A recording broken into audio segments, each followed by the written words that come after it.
lorsqu'on regarde la femme, souvent remonte de son enfance, remonte de son cercle familial, des choses atroces qu'elle a vécues durant son enfance, des choses difficiles. Toutes ces choses, la femme a tendance à garder. La femme garde souvent. La femme est comme une éponge, elle aspire. Elle va tout avaler, elle va tout aspirer. Et au moment où Dieu veut venir déposer le bonheur en toi, il n'y a plus de place. Elle est remplie. Et c'est ça qui empêche la femme de manifester le bonheur.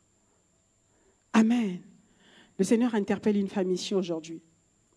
Le travail de restauration de l'âme, mes sisters, est un travail très important. Travail très important. Amen. Amen. C'est un travail très important. Les blessures, il faut oublier cela. J'ai rencontré beaucoup de personnes dans ce cas-là. Et un jour, un de nos fils voulait se marier et je lui ai donné ce témoignage parce que ça m'a frappé. Et il était intéressé par une fille. Il a vu la fille, physiquement la fille lui plaisait. Il s'est approché de la fille, il a commencé à parler avec elle. Et le courant est rentré, donc il était rassuré. Il a vu une autre maman dans l'église, une jeune maman, c'est une de nos filles. Et il a parlé de cette fille à cette maman s'est rapprochée de la fille. Et elle est revenue voir notre fils là, lui dit, j'ai parlé avec elle, je pense que c'est bien, c'est bien.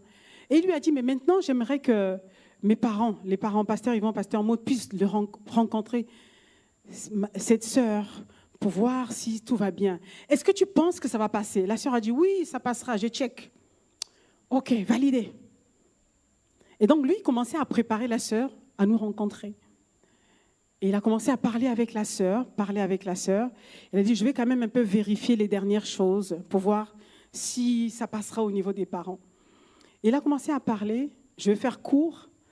Et en fait, il a dit une seule chose à la sœur, mais on va rencontrer les parents, mais si les parents disent, par exemple, qu'on n'est pas prêt ou que ce n'est pas bon, qu'est-ce qu'on fait?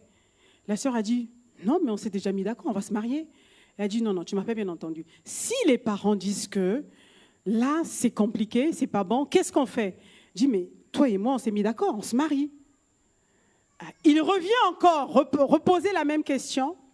Et en fait, en creusant, il s'est rendu compte que la sœur avait vraiment un vrai problème avec l'autorité, la figure paternelle. Elle ne reconnaissait aucune autorité dans sa vie. Ça a un rapport avec son passé, la relation qu'elle avait avec son père, la relation qu'elle avait avec son premier père spirituel. Tout cela a été lié. Donc, elle a resté, dit non, elle a commencé à piquer une colère. Et le frère, quand il a vu ça, a dit, mais je n'avais pas vu ça. Et comme le frère est sage, comme le frère entend, suit les prédications, suit les enseignements, si une femme ne sait pas reconnaître une autorité dans sa vie, elle ne saura jamais reconnaître l'autorité de son mari. Ça, c'est une règle de base. Amen.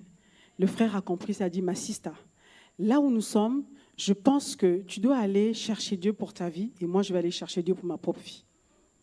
On peut faire une pause ici. Il a été sage parce que la sœur a vraiment des challenges. Amen. Ça, c'est une sagesse. Amen.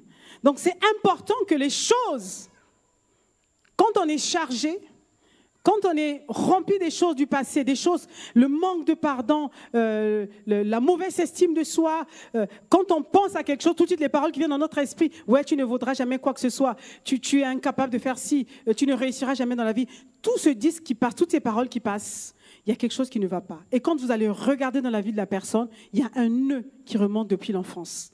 Quelque chose a été planté là. Et il faut donc apprendre à se défaire de ces choses. Amen. Je vais faire vite. Deuxième point, qu'est-ce que la femme est censée apporter dans la vie de celui qui la trouve ou le trouve? Qu'est-ce qu'une femme est censée apporter dans la vie de celui qui trouve? Celui qui trouve une femme, trouve-le. Je ne sais pas si vous avez suivi. Celui qui trouve une femme, trouve-le. Est-ce que tu le crois? Tu le parles tout mou. Et celui qui trouve une femme, trouve-le. Bonheur. Oui, il faut le dire. Celui qui trouve une femme, trouve le bonheur. Alors, qu'est-ce que cette femme est censée apporter dans la vie de celui qui la trouve? Moi, j'ai noté un point. Elle doit apporter une vraie valeur ajoutée. Amen. Elle doit apporter une vraie valeur ajoutée. Lorsqu'on voit la vie de cet homme dans laquelle cette femme vient, on doit pouvoir faire la différence entre l'avant et l'après. Ça doit être visible à l'œil nu. Amen. C'est comme ça que Dieu voit les choses. Sinon, il aurait laissé Adam seul. Adam fonctionnait déjà.